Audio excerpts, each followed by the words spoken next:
ಇವನ್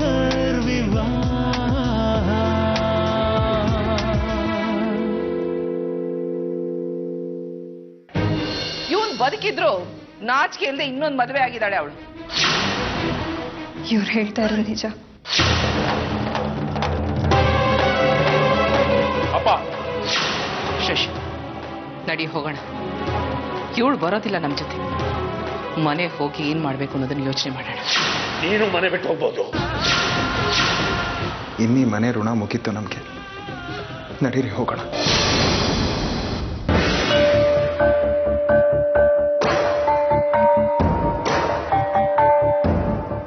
ನೋಡಿದ್ರಣ್ಣ, ಎಂಥ ಮಾಯಗಾತಿ ಇವಳು. ಎಲ್ಲ ವಿಷಯ ನಮ್ಮಿಂದ ಮುಚ್ಚಿಟ್ಬಿಟ್ಲು ನೋಡಿ. ಆ ಶಕುಂತ್ಲಾ ಅವ್ರು ಬಂದು ಹೇಳ್ದೇ ಇದ್ರೆ ನಮ್ಗೆ ಯಾವತ್ತೂ ವಿಷಯ ಗೊತ್ತಾಗ್ತಾನೆ ಇರ್ಲಿಲ್ಲ. ಇವಳು ನಮ್ಮ ಮನೇಲಿ ಆರಾಮಾಗಿ ಮಜಾ ಮಾಡ್ಕೊಂಡು ಇದ್ಕೊಂಡು ಬೇಕಾದಾಗೆಲ್ಲ ಅಮ್ಮನ ಮನೆ ಅಂತ ನೆಪ ಹೇಳ್ಕೊಂಡು ಹಳೆ ಗಂಡನ ಜೊತೆ ಚಕ್ಕಂದ ಆಡ್ಕೊಂಡು ಬಂದಿರೋಳು. ಈಗೆಲ್ಲ ಸತ್ಯ ಗೊತ್ತಾಗಿ ಅವಳು ಬಣ್ಣ ಬಯಲಾಯ್ತಲ್ಲ, ಅದಕ್ಕೆ ತಪ್ಪಾಯ್ತು ಕ್ಷಮಿಸಿ ಕ್ಷಮಿಸಿ ಅಂತ ಬೇಡ್ಕೊಳ್ಳೋ ನಾಟಕ ಆಡ್ತಿದ್ದಾಳೆ. ಅಹಲ್ಯ, ಸ್ವಲ್ಪ ಸುಮ್ಮನೆ ಇರ್ತೀಯಾ? ನನಗ್ ಗೊತ್ತಾಗತ್ತಣ್ಣ ನಿಮ್ಗೆ ಎಷ್ಟು ಬೇಜಾರಾಗಿದೆ ಅಂತ. ಈ ಆರ್ತಿ ನೋಡಿ ನಮ್ಗೆಲ್ಲ ಎಂಥ ನಂಬಿಕೆ ದ್ರೋಹ ಮಾಡ್ಬಿಟ್ಲು.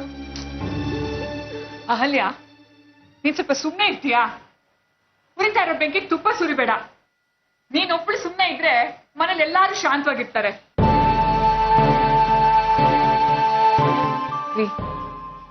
ಇದ್ರಲ್ಲಿ ಆರ್ತಿ ತಪ್ಪೇನೂ ಇಲ್ಲ ಅಂತ ಗೊತ್ತಾಯ್ತಲ್ಲ, ಈಗ್ಲಾದ್ರೂ ಅವಳನ್ನ ಮನೆಯಿಂದ ಹೊರಗಡೆ ಹಾಕೋ ನಿರ್ಧಾರನ ಬದಲಾಯಿಸ್ರಿ.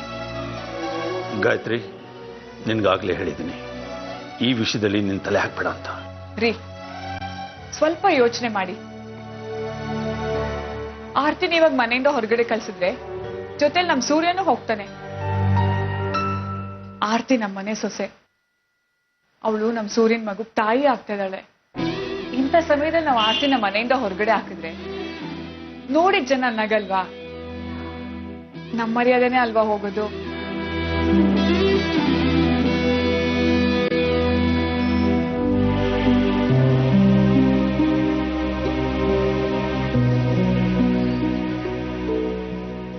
ಸೂರ್ಯವ್ರೆ,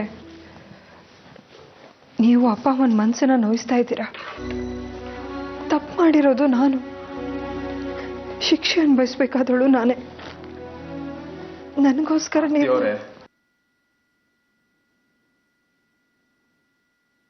ನಿಮ್ಮನ್ ಬಿಟ್ಟಿರೋದು ಒಂದು ಶಿಕ್ಷೆ ಅಲ್ವಾ?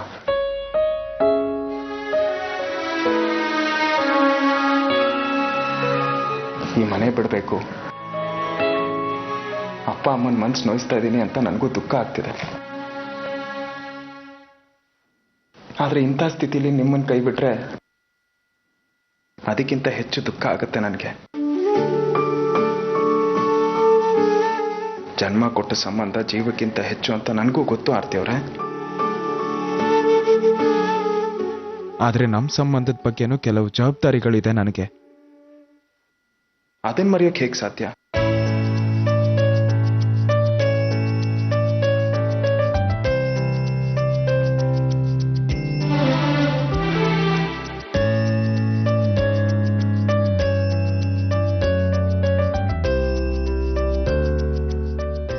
ಇಬ್ರು ಸೇರಿ ಮಕ್ಕಳಿಗೆ ಅಪ್ಪ ಅಮ್ಮನ ಪ್ರೀತಿ ಕೊಡೋಣ.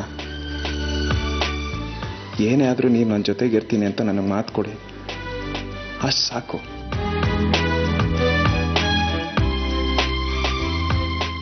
ಅಪ್ಪ ಅಮ್ಮನ ಜೊತೆ ಮಗ ಇರಬೇಕು ಕರ್ತವ್ಯ ಅಂತ ಅವ್ರು ಅನ್ಕೊಂಡಿದ್ದಾರೆ.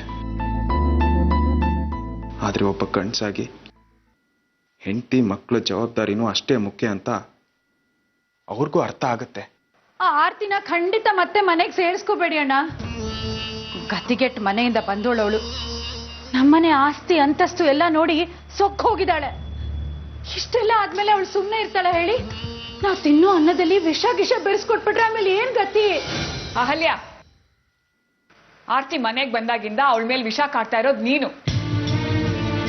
ಅವಳು ನಿನ್ನ ಬಗ್ಗೆ ಒಂದ್ ಕೆಟ್ಟ ಮಾತು ಆಡಿಲ್ಲ ಗೊತ್ತಾ? ಸುಮ್ನೆ ಏನೇನೋ ಮಾತಾಡಿ ತಲೆ ಕೆಡಿಸ್ಬೇಡ. ನೀವ್ ಇವಳ ಮಾತು ಕೇಳ್ಬೇಡಿ. ಆರ್ತಿ ಅಂತ ಹುಡುಗಿ ಅಲ್ಲ. ನೀವ್ ಅವಳನ್ನ ಕ್ಷಮಿಸಿ.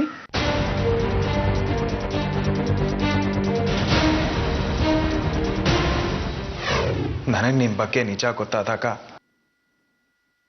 ನಿಮ್ಮ ಮೇಲೆ ಬೇಜಾರಾಗಿ ಕೋಪ ಬಂದಿತ್ತು ನಿಜ. ನಿಮ್ಮ ಈ ಮದುವೆ ಒಂದು ಒಪ್ಪಂದ ಅಂತ ಅನ್ಕೊಂಡ್ಬಿಟ್ಟಿದ್ದೆ. ಆದ್ರೆ ನಾನು ಅನ್ಕೊಂಡಿದ್ದು ತಪ್ಪು. ನಿಮ್ಮ ಈ ಅಸಹಾಯಕತೆ ನನಗೆ ಅರ್ಥನೇ ಆಗ್ಲಿಲ್ಲ ಆರ್ತಿಯವ್ರೆ. ನಿಮ್ಮ ಈ ಪ್ರೀತಿ ಒಂದು ಸಮಯ ಸಾಧನೆ ಅಂತ ಅನ್ಕೊಂಡ್ಬಿಟ್ಟಿದ್ದೆ.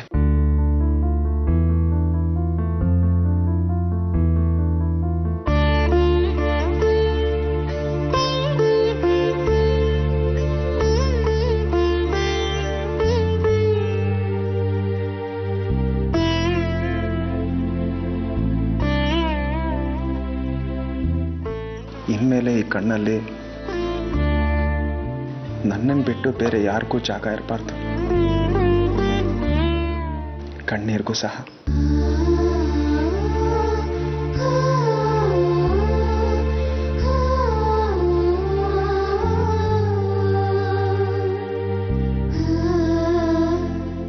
ಇವತ್ತು ನನ್ನ ಅದೃಷ್ಟದ ಬಾಗಿಲು ತೆಗೆದಿದೆ ಸೂರ್ಯ ಅವರೇ.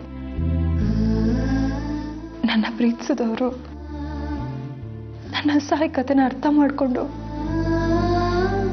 ನನ್ನನ್ನು ಕ್ಷಮಿಸಿದ್ದಾರೆ ಅಂದ್ರೆ ನನ್ನ ಕೈಲಿ ನಂಬೋಕೆ ಆಗ್ತಾ ಇಲ್ಲ. ಜೊತೆಗೆ ಹೃದಯದಲ್ಲಿ ಜಾಗ ಕೂಡ ಕೊಟ್ಟಿದ್ದೀರಾ. ಇವತ್ತು ನನಗೆ ಸಾವು ಬಂದ್ರು ನಾನು ಅದಕ್ಕೆ ಹೆದರೋದಿಲ್ಲ. ನಾನು ನಿಮ್ಮ ಹತ್ರ ಒಂದು ಮಾತು ಕೇಳ್ತೀನಿ, ಹೇಳ್ತೀರಾ ಪ್ಲೀಸ್? ಹೇಳಿ.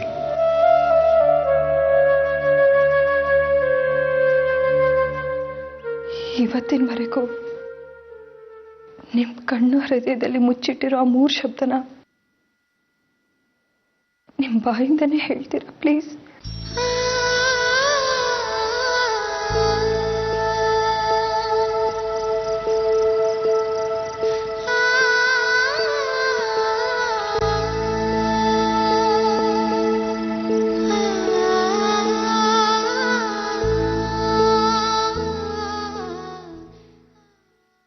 I love you, Article.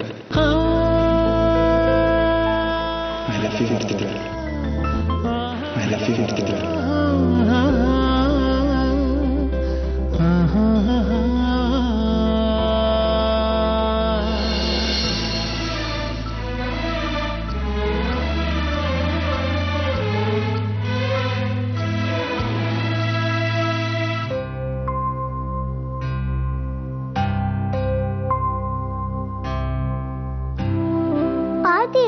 ಏನಕ್ಕೋ ಹಿಂಗ್ ಕೂತಿದ್ಯಾ? ನೋಡು ಮನೆಯಲ್ಲಿ ಎಷ್ಟು ಜಗಳ ಆಡ್ತಾ ಇದಾರೆ ಅಂತ. ತಾತ ಅಮ್ಮನ್ನ ಮನೆ ಬಿಟ್ಟು ಹೋಗು ಅಂತ ಇದಾರೆ. ಅಮ್ಮ ಏನ್ ತಪ್ಪು ಮಾಡಿದ್ರು? ನಂಗೂ ಗೊತ್ತಿಲ್ಲ. ನಿಂಗನಾರು ಅರ್ಥ ಆಯ್ತಾ? ಇಲ್ಲ, ನಂಗೂ ಏನು ಅರ್ಥ ಆಗ್ಲಿಲ್ಲ. ಅಮ್ಮ ಮನೆ ಬಿಟ್ಟು ಹೋದ್ರೆ ನಮ್ಮ ನೋಡ್ಕೋದವ್ರು ಯಾರು? ನಮಗ್ ಸ್ಕೂಲಿಗೆ ಕಳ್ಸೋರು ಯಾರು? ನಂಗೂ ಏನೂ ಅರ್ಥ ಆಗ್ತಾ ಇಲ್ಲ. ಅಮ್ಮ ಒಬ್ರೇ ಹೋಗ್ತಾರೋ ಅಥವಾ ನಾವು ಅವ್ರ ಜೊತೆ ಹೋಗ್ಬೇಕು ಅಂತ. ಎಲ್ಲ ಹೊಸಾಜಿಯಿಂದಾನೇ ಆಗಿದ್ದು. ಆ ಹೊಸಾಜಿ ತಾತನ ಹತ್ರ ಅಮ್ಮನ ಬಗ್ಗೆ ಕಂಪ್ಲೇಂಟ್ ಹೇಳಿದ್ರು. ತಾತ ಅಮ್ಮಂಗೆ ಮನೆ ಬಿಟ್ಟು ಹೋಗು ಅಂದ್ರು.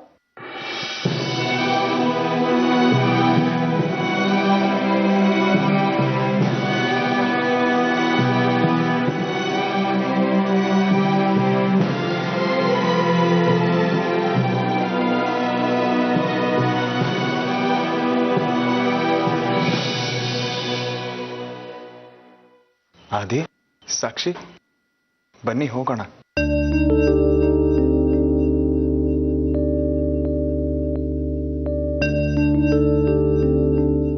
ಅಪ್ಪ, ನಾವೆಲ್ಲಿಗೆ ಹೋಗ್ತಾ ಇದೀವಿ? ಬೇರೆ ಮನೆಗೆ. ಯಾಕೆ ಬೇರೆ ಮನೆಗೆ ಹೋಗ್ಬೇಕು? ತಾತ ಅಮ್ಮಂಗೆ ಮನೆ ಬಿಟ್ಟು ಹೋಗು ಅಂದ್ರಲ್ಲ, ಅದಕ್ಕ? ತಾತ ಯಾಕೆ ಅಮ್ಮಂಗೆ ಮನೆ ಬಿಟ್ಟು ಹೋಗು ಅಂದ್ರು?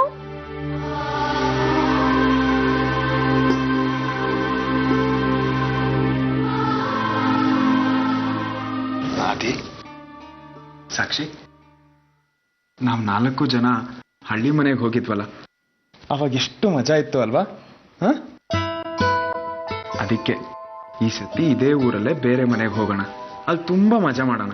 ಹ? ಪ್ರಶ್ನೆ ಕೇಳಿದ್ ಸಾಕು, ಹೊರಡೋಣ.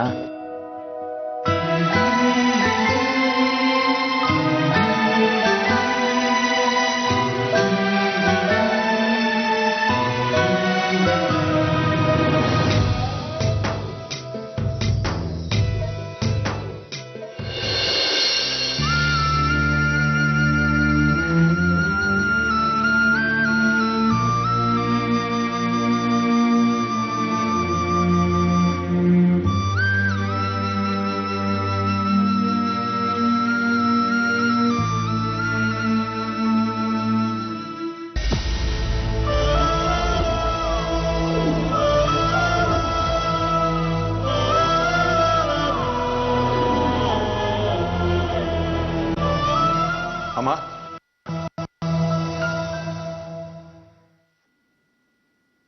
ನಾವಿನ್ ಹೊಡ್ತೀವಮ್ಮ. ಈ ಮನೇಲಿ ಯಾರಿಗಾದ್ರೂ ಮನ್ಸಿಗೆ ನೋಯಿಸಿದ್ರೆ ನಮ್ಮನ್ನು ಕ್ಷಮಿಸಿ. ಸೂರ್ಯ, ಏನೋ ಇದು? ಅಪ್ಪ ಏನೋ ಒಂದ್ ಮಾತಂದ್ರು ಅಂತ ಮನೆ ಬಿಟ್ಬಿಟ್ಟು ಹೊಟ್ಟೋಗದ? ನನಗೆ ಬಿಟ್ಬಿಟ್ಟಿರಕ್ಕಾಗಲ್ಲ ಕಣೋ. ನಾನು ಅಪ್ಪನ ಹತ್ರ ಮಾತಾಡ್ತೀನಿ. ಬೇಡಮ್ಮ, ನನ್ನಿಂದ ನೀವು ಅಪ್ಪನ ಹತ್ರ ಬಯಸ್ಕೊಳ್ಳೋದು ನನಗಿಷ್ಟ ಇಲ್ಲ. ನಾವೇನ್ ಬೇರೆ ಊರಲ್ಲಿ ಇರ್ತೀವ? ಇದೇ ಊರಲ್ಲೇ ಇರ್ತೀವಿ. ನಿಮಗ್ ನನ್ನ ನೋಡ್ಬೇಕು ಅನ್ಸ್ದಾಗ ಸಂತೋಷದಿಂದ ಬನ್ನಿ, ಇಲ್ಲಾಂದ್ರೆ ಒಂದು ಫೋನ್ ಮಾಡಿದ್ರೆ ಸಾಕುಮ್ಮ. ಬೇಡ ಸೂರ್ಯ, ಆರ್ತಿ ಮಗುವಿನ ತಾಯಿ ಆಗ್ತಿದ್ದಾಳೆ. ಇಂಥ ಸಮಯದಲ್ಲಿ ಅವಳು ಒಬ್ಳೇ ಇರೋದು ಒಳ್ಳೇದಲ್ಲ. ಇರು ಅಮ್ಮ. ರೀ, ಅಲ್ಲಿ ನೋಡ್ರಿ, ಸೂರ್ಯ ಆರ್ತಿ ಎಲ್ಲ ಮನೆ ಬಿಟ್ಬಿಟ್ಟು ಹೋಗ್ತಾ ಇದ್ದಾರೆ. ಹೇಳಿ ಅವ್ರಿಗೆಲ್ಲೂ ಹೋಗ್ಬೇಡ, ಇಲ್ಲೇ ಇರಿ ಅಂತ.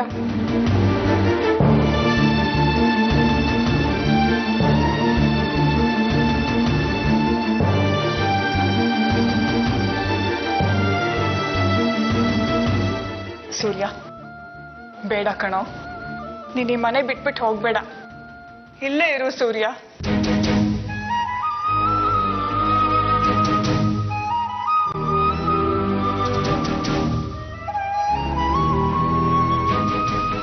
ಸೂರ್ಯ, ನಿಂತ್ಕೋ.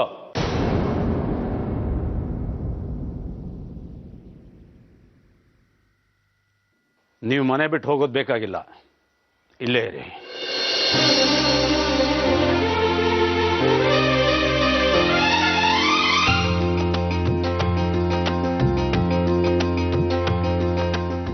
ಸಾಕ್ಷಿ, ತಾತ ನಮ್ಮನ್ನ ಇದೇ ಮನೆಯಲ್ಲಿರೋಕೆ ಹೇಳಿದ್ರು.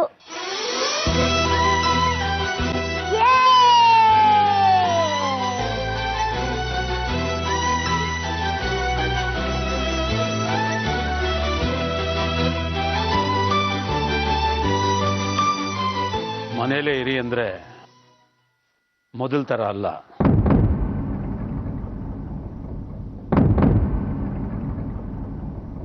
ನಿಮ್ಮ ಸಂಸಾರಕ್ಕೂ ಈ ಮನೆಯವ್ರಿಗೂ ಯಾವುದೇ ಸಂಬಂಧ ಇರೋಲ್ಲ. ಈ ಮನೇಲಿ ಯಾವುದಾದ್ರೂ ಒಂದು ಭಾಗದಲ್ಲಿ ನೀವಿರ್ಬೋದು, ಬಾಡಿಗೆಯವ್ರ ಥರ.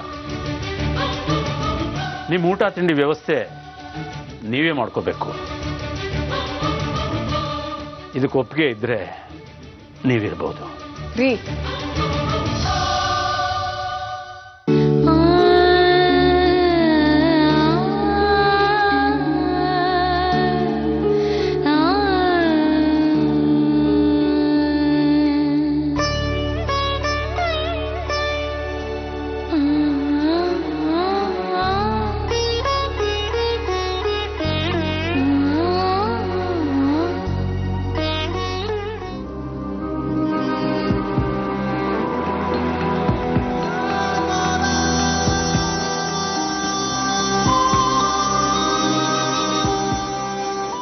ಆರ್ತಿಯವರೆಲ್ಲೂ ಹೋಗ್ತಿದ್ದಾರೆ.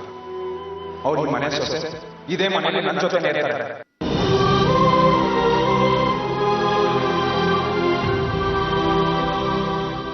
ಈಗ ಯೋಚನೆ ಮಾಡೋದ್ರಿಂದ ಏನು ಪ್ರಯೋಜನ ಇಲ್ಲ ಕಣೋ. ಮುಂದೆ ಏನ್ ಮಾಡ್ಬೇಕು ಅದ್ರ ಬಗ್ಗೆ ಯೋಚನೆ ಮಾಡು.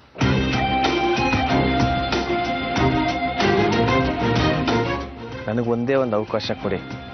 ಆರ್ತಿ ಹತ್ರ ನಾವು ಒಂದೇ ಒಂದ್ಸಲಿ ಮಾತಾಡಬೇಕು. ಇಷ್ಟೆಲ್ಲ ರಾದಂತಾದ್ಮೇಲೆ ಅವಳು ನಮ್ ಜೊತೆ ಬರ್ತಾಳೆ ಅನ್ಕೊಂಡೆ. ಅಷ್ಟೆಲ್ಲ ಸೂರ್ಯ ಬಂದು ಎಲ್ಲ ಹಾಳು ಮಾಡ್ಬಿಟ್ಟ. ಅವ್ನ್ ಆಡ್ತಿದ್ ನೋಡಿದ್ರೆ ಅವಳೇ ನಮ್ ಜೊತೆ ಬರ್ತೀನಿ ಅಂದ್ರೆ ಅವ್ನ್ ಬಿಡಲ್ಲ ಅನ್ಸುತ್ತೆ. ಅವಳ ಬಗ್ಗೆ ಯೋಚನೆ ಮಾಡೋದು ವ್ಯರ್ಥ ಕಣೋ.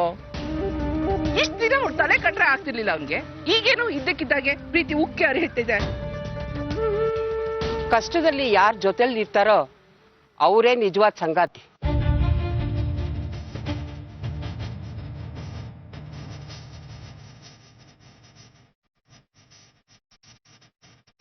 ಅಕ್ಕೆ ಏನಾಗಿದೆ ನಿನ್ಗೆ? ಯಾಕೆ ಹೀಗೆಲ್ಲ ಮಾತಾಡ್ತಿದ್ಯಾ ನೀನು? ಶಕು, ನೀನ್ ನನ್ಗೆ ಎಷ್ಟು ಬೈದ್ರು ಪರವಾಗಿಲ್ಲ. ನೀನ್ ಮಾಡಿರೋ ಕೆಲ್ಸಕ್ಕೆ ನಾನ್ ನಿನ್ಗೆ ಎಷ್ಟು ಧನ್ಯವಾದ ಹೇಳಿದ್ರು ಸಾಲದು. ಈ ವಿಷಯದ ಸೂರ್ಯನ್ ಮನೆಯವರಿಗೆ ಹೇಗೆ ಹೇಳೋದು ಅನ್ನೋದೇ ದೊಡ್ಡ ಸಮಸ್ಯೆ ಆಗ್ಬಿಟ್ಟಿತ್ತು ನಮ್ಗೆ. ಆದ್ರೆ ಈಗ ಆರ್ತಿ ಭವಿಷ್ಯದ ಬಗ್ಗೆ ನನ್ಗೆ ಯಾವ ಚಿಂತೆನೂ ಇಲ್ಲ. ಸೂರ್ಯನ್ ಮನೆಯವರು ಆರ್ತಿ ಮೇಲೆ ಸಿಟ್ಟಾಗಿರ್ಬೋದು, ಆದ್ರೆ ಸೂರ್ಯ ಆರ್ತಿ ಜೊತೆ ಇದ್ದಾರೆ. ಮತ್ತೆ ಅವರೆಲ್ಲ ಒಂದಾಗ್ತಾರೆ.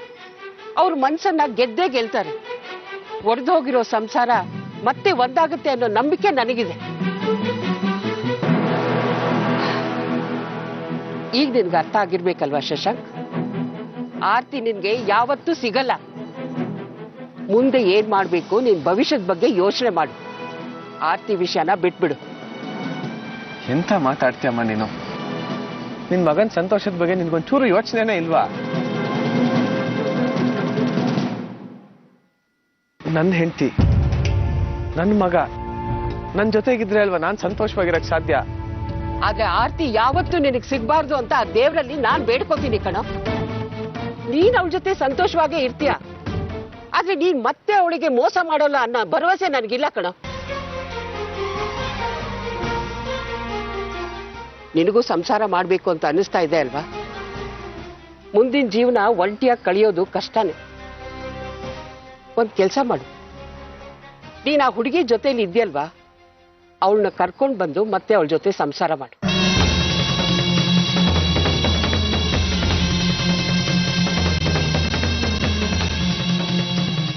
ಶಶಾಂಕ್, ಒಂದು ಮಾತನ್ನ ಚೆನ್ನಾಗಿ ತಿಳ್ಕೊ. ಹಿಂದೆ ನೋಡ್ತಾ ನಡೆದಷ್ಟು ಎಡು ಬೀಳೋದು ಜಾಸ್ತಿ. ಅದಕ್ಕೆ ಹಿಂದಿಂದೆಲ್ಲ ಮರೆತು ಹೊಸ ಜೀವನ ಕಟ್ಕೊಳ್ಳೋ ಬಗ್ಗೆ ಗಮನ ಹರಿಸು. ನಿನ್ ಮನ್ಸಲ್ಲಿರೋ ಕಹಿನೆಲ್ಲ ತೆಗ್ದಾಕು. ಆಗ ನಿನಗೆ ಅರ್ಥ ಆಗುತ್ತೆ ಕಣೋ, ಜೀವನ ಅಷ್ಟು ಕೆಟ್ಟದಲ್ಲ ಅಂತ. ನಾವೇನ್ ನಿನ್ ವೈರಿಗಳಲ್ಲ ಕಣೋ, ನಿನ್ನ ಒಳ್ಳೇದಕ್ಕೆ ಹೇಳ್ತಾ ಇರೋದು. ನಿನಗ ಆ ಹುಡುಗಿ ಬೇಡ ಅಂದ್ರೆ ಬೇರೆ ಒಳ್ಳೆ ಹುಡುಗಿನ ತಂದು ಮದುವೆ ಮಾಡಿಸ್ತೀನಿ. ಆದ್ರೆ ಮತ್ತೆ ನೀನು ಆರ್ತಿ ತಂಟೆಗೆ ಬರಬಾರ್ದು. ನೀನು ಅಷ್ಟೇ ಶಕ್ಕು, ಇವ್ರಿಗೇನೇನೋ ಹೇಳ್ಕೊಟ್ಟು ಇವನ್ ತಲೆ ಕೆಡ್ಸ್ಬೇಡ. ಆರ್ತಿ ಜೀವನದಲ್ಲಿ ಮತ್ತೆ ಬಿರುಗಾಳಿ ಎಬ್ಬಿಸ್ಬೇಡ. ಆರ್ತಿ ತುಂಬಾ ಒಳ್ಳೆ ಹುಡುಗಿ ಕಣು. ಜೀವನದಲ್ಲಿ ತುಂಬಾ ನೋವು ತಿಂದಿದ್ದಾಳೆ ಅವಳು. ಈಗ ತನ್ನ ಜೀವನದಲ್ಲಿ ಸುಖ ಸಂತೋಷ ಕಾಣ್ತಾ ಇದ್ದಾಳೆ. ಮತ್ತೆ ಅವಳ ನೆಮ್ಮದಿನ ಹಾಳು ಮಾಡ್ಬೇಡ ಕಣೋ.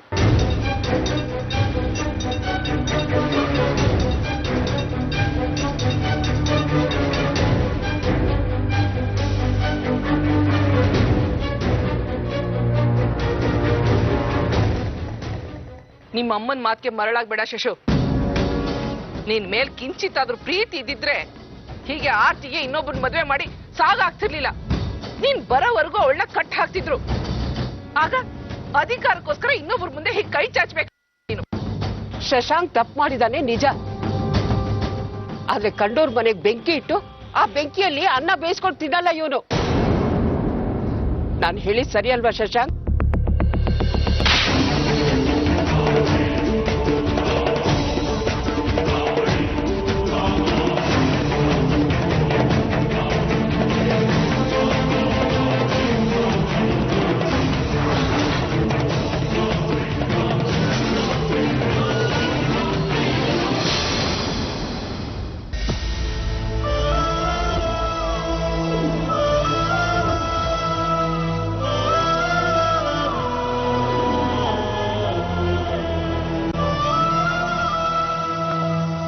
ನಾವ್ ಈ ರೂಮಲ್ಲಿ ಇರ್ತೀವ? ಈ ರೂಮಲ್ಲಿ ಏನು ಇಲ್ವೇ ಇಲ್ಲ. ಆದಿತ್ಯ, ಹಾಗೆಲ್ಲ ಮಾತಾಡಬಾರ್ದು ಪುಟ. ನೋಡು, ಇರೋದ್ರಲ್ಲೇ ಸಂತೋಷವಾಗಿರೋದನ್ನ ಕಲಿಬೇಕು.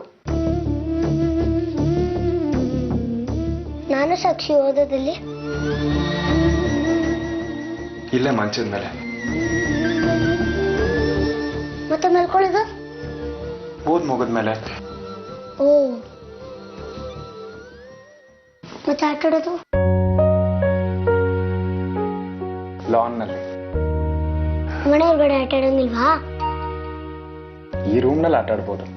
ಇಲ್ಲ, ಇಲ್ಲಿ ಓಡಾಡಕ್ಕೆ ಜಾಗ ಇಲ್ಲ, ಆಟಾಡೋದೇನು? ಅಮ್ಮ, ನನಗೆ ಯಾಕೆ ಪನಿಷ್ಮೆಂಟು? ಅಮ್ಮ ತಪ್ಪು ಮಾಡಿದಾಳಲ್ಲ ಪುಟ್ಟ, ಅದಕ್ಕೆ. ನೀ ತಪ್ಪು ಮಾಡಿದ್ರೆ ನಮಗೆ ನೀ ಪನಿಷ್ಮೆಂಟು. ಆದಿ,